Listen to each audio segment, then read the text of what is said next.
was already one story about Southwest, and there was another story about national parks. Last summer, I went and I spent a week out in Zion National Park. I don't know if anyone's been there. If you haven't been there, you should. It's incredible. And I could tell you about all the slot canyons and the trails up the side of the mountain where you've got like 2 feet to walk on, and then sheer rock, and a chain to hold on to. But that wasn't the most exciting part about the trip. We flew into Vegas. My cousin picked me up, and we drove to Zion. Spent a week, and then I had to go to Texas because a friend of mine was getting hitched, and I had a plane to catch. So we got up, we broke camp, hopped in the car, and started for Vegas. And we forgot to account for the time change between Zion National Park and Las Vegas. So we ended up with an hour to kill, about halfway between.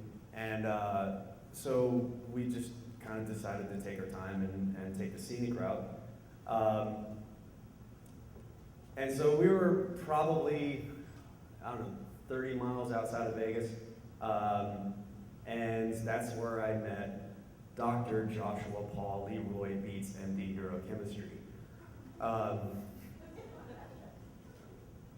We saw a car, a hatchback, something or other, on the side of the road by an overpass, and the hood was up, and there was a rag hanging from it, and my cousin vocalized his train of thought, and was in the back, and he thought, oh, there might be a pretty woman stranded, and I might be able to help her out and get her number, and he's just like talking this out. You could do the right things for the wrong reason. So we pulled up behind this car with the hood up, and on the back of the window it says MD Neurochemistry in window chalk. And I thought, okay, that's kind of weird. And inside, we peered inside, and then was just stacked to the top with what looked like computer components. It was also kind of weird. So all three of us get out, and mind you, important detail, in the center console, there's a gun. It's Nevada, it's normal.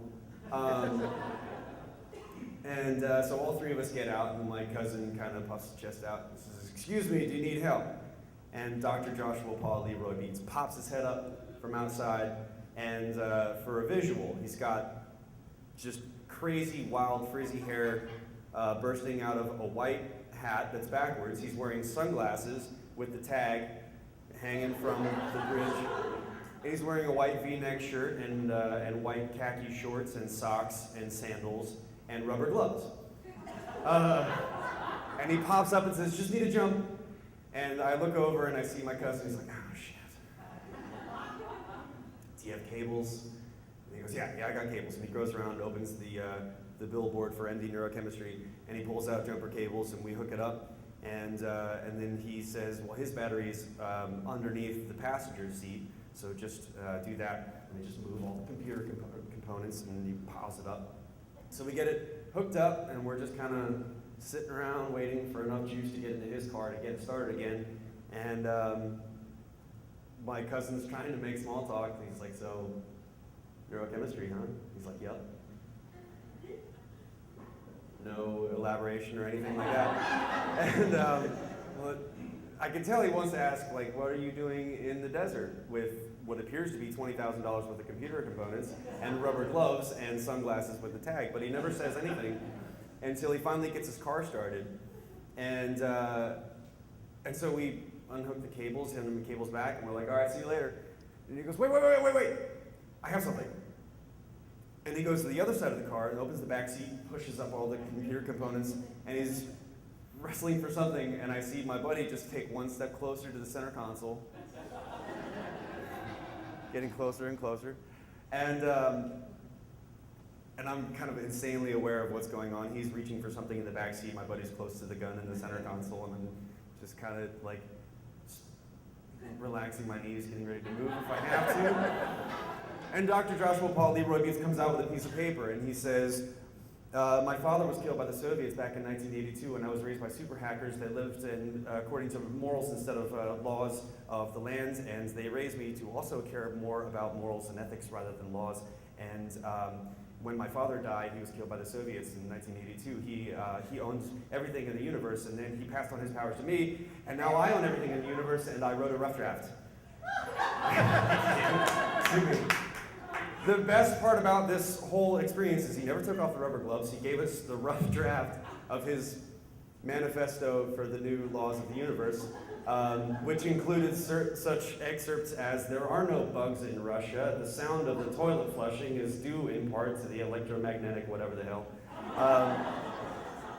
And on the way back, we're sitting there passing this back and forth, and my cousin goes, "Dude, what if he poisoned us with ricin, and it was dusted, and that's why he had the rubber gloves on?" And my friend starts freaking out, and he pulls up his phone, he's looking up for symptoms of ricin poisoning, and as he's reading them off, I'm starting to subliminally convince myself that I'm feeling these symptoms.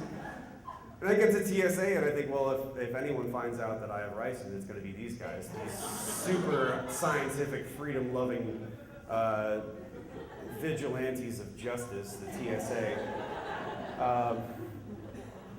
The moral of the story is stay away from the desert, because it does really strange things to you. And if you want to read the manifesto, come talk to me afterwards.